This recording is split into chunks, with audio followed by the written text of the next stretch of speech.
BMS academy में आपका स्वागत है। Chapter 37 use of self and selves and when also. Use of when का हिंदी में शाब्दिक अर्थ है कब, to know and to enquire about a time. जब भी हमें किसी समय की बात करनी हो, किसी समय के बारे में पूछना हो, तो हम व्हेन का प्रयोग करेंगे। व्हेन हमारा WH फैमिली का सदस्य है, WH फैमिली का पार्ट है। बाकी WH फैमिलीज की तरह इसमें भी व्हेन के तुरंत बाद हेल्पिंग वर्ब का प्रयोग होगा। इसका कंप्लीट फॉर्मूला बनेगा when plus helping verb plus subject plus rest sentence plus question mark. When is your marriage? तुम्हारी शादी कब है? When are you going to marry? When will you go to Chandigarh? When is your birthday? When do you remember me? When did you quarrel with him? When police raid on that industry? When did you sell your shop? When does she get up? When do you get up? When have you returned from school? When was he writing a book? When had he left Yamunanagar? When will you get a job? When shall I see you again? Now the use of self and selves. Why there is the use of self and selves? Emphasis to prove that the work was, is and will be done by the subject only. Self and selves हमारे पास वो exercise है जिसमें इस चीज पर बल दिया जाता है कि जो भी कार्य किया गया है या जो भी कार्य किया जाता है या जो भी कार्य किया जाएगा। दोबारा से सुनिएगा, जो भी काम किया गया है यानी कि पास्ट की बात, या जो भी काम किया जाता है वर्तमान की बात, या फिर जो भी काम किया जाएगा यानी फ्यूचर की बात, वो केवल और केवल कर्ता द्वारा स्वयं ही किया जाएगा। ट्रांसलेशन के पॉइंट ऑफ व्यू से मैं आपको एक इसका सुझाव और देना चाहूंगा। हमारे हिंदी के किसी भी ऐसे वाक्य में जिसमें स्वयं या अपने आप या खुद, इन तीनों में से कोई एक शब्द हो, यानी कि दोबारा से सुनिए, स्वयं, खुद या अपने आप, इन तीनों में से कोई भी एक शब्द हो तो यह तय है कि वो हमारा रिफ्लेक्सिव प्रोनाउन वाला वाक्य है और उसमें सेल्फ या सेल्व्स का प्रयोग होगा। सेल्फ का प्रयोग हम सिंगुलर के लिए किया करते हैं और सेल्व्स का प्रयोग प्लूरल के लिए किया करते हैं। इसका फॉर्मूला है सब्जेक्ट प्लस हेल्पिंग वर्ब या फिर वर्ब, दोनों में से कोई एक चीज, plus rest sentence plus reflexive pronoun. हालांकि रिफ्लेक्सिव प्रोनाउन कई बार वाक्य के बीच में भी प्रयोग किया जाता है, लेकिन वाक्यों को सुगम बनाने के लिए मैंने आपको रिफ्लेक्सिव प्रोनाउन वाक्य के अंत में प्रयोग करने के लिए ही सुझाव दिया है।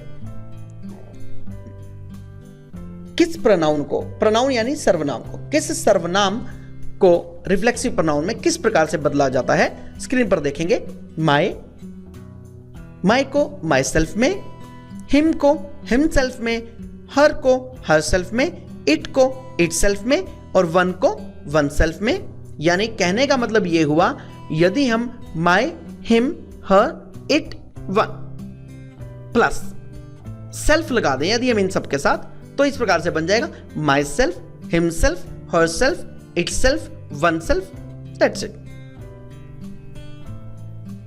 योर, योर हमारे पास यदि सिंगुलर में हो, अब प्रश्न ये उठता है कि योर हमारा सिंगुलर में कैसे होगा, क्योंकि अभी आगे हमारे पास योर जो है प्लूरल में भी आएगा। सिंगुलर में ऐसा, जिस प्रकार से हम किसी एक व्यक्ति के बारे में बात करें और उसके लिए हम तुम शब्द का प्रयोग करें, तो हमारे पास सिंगुलर के लिए योर का प्रयोग होगा या यू का प्रयोग होगा। कैसे? Your plus self is equal to yourself singular के पॉइंट ऑफ व्यू से, our plus self is equal to ourselves. इसी प्रकार से your plus selves yourselves, यहां पर योर जो है एक से ज्यादा लोगों के लिए प्रयोग किया जा रहा है, इसलिए हमने योर सेल्व्स में इसको कन्वर्ट किया. Them will be converted into themselves. Any male name as subject. यदि वाक्य में हमारे पास किसी मेल मेंबर का नाम दिया गया हो, मेल यानी एक पुरुषवाचक शब्द दिया हो, तो हम वहां पर हिमसेल्फ का प्रयोग करेंगे. यदि इसी प्रकार से किसी फीमेल का नेम दिया गया हो तो हम हरसेल्फ का प्रयोग करेंगे. Example, I washed my clothes my self. मैंने अपने कपड़े स्वयं धोए, या मैंने अपने कपड़े खुद धोए, या मैंने अपने कपड़े अपने आप धोए. Rudraksh takes bath himself. We cook ourselves. I'll take revenge myself. They are laughing at themselves. Kulvinder availed the opportunity herself. God help those who help themselves. They went to station themselves. You are deceiving yourself as a singular. You are deceiving yourselves as a plural. It broke itself. It blasted itself. He can ride the bike himself. They usually perform yajna themselves. She can go home herself. They may remember themselves. They will contest the election themselves. She is enjoying herself. Ramesh is taking the revenge himself. Situational conversational exercise. एक fruit shop पर एक customer में और एक shopkeeper में, यानी कि एक दुकानदार में और एक ग्राहक में किस प्रकार से बातचीत होती है उसके बारे में आप यहां पर डिस्कस करेंगे. Shopkeeper, good morning sir, how may I assist you? Customer, I want to purchase some banana. How much does banana cost? Shopkeeper, ₹30 per dozen. Customer, and apples? Shopkeeper, ₹80 per kilogram. Customer, okay, then pack 2 dozen bananas. Shopkeeper, okay. Weather discussion between two friends. दो मित्रों के बीच में मौसम से संबंधित बातचीत. Nisha says, it is very cold today, isn't it? Choti, yeah, it is. Nisha, I am planning to purchase some woolen clothes. Would you like to go market with me? Choti, why not? I'll accompany you. I also want to purchase a coat. Nisha, good. How much are you ready to spend for coat? Choti, I am ready to pay minimum ₹2,000. Nisha, okay, let's go. Offer for job. Jeet, hello Ravi, how are you? Deep, I am fine, thank you. What about you? Jeet, same here. Have you got the job? Deep, yeah, I have. Jeet, okay, actually there was a vacancy for fresher at Lakshmi Infotech and Education Point, Jagadri.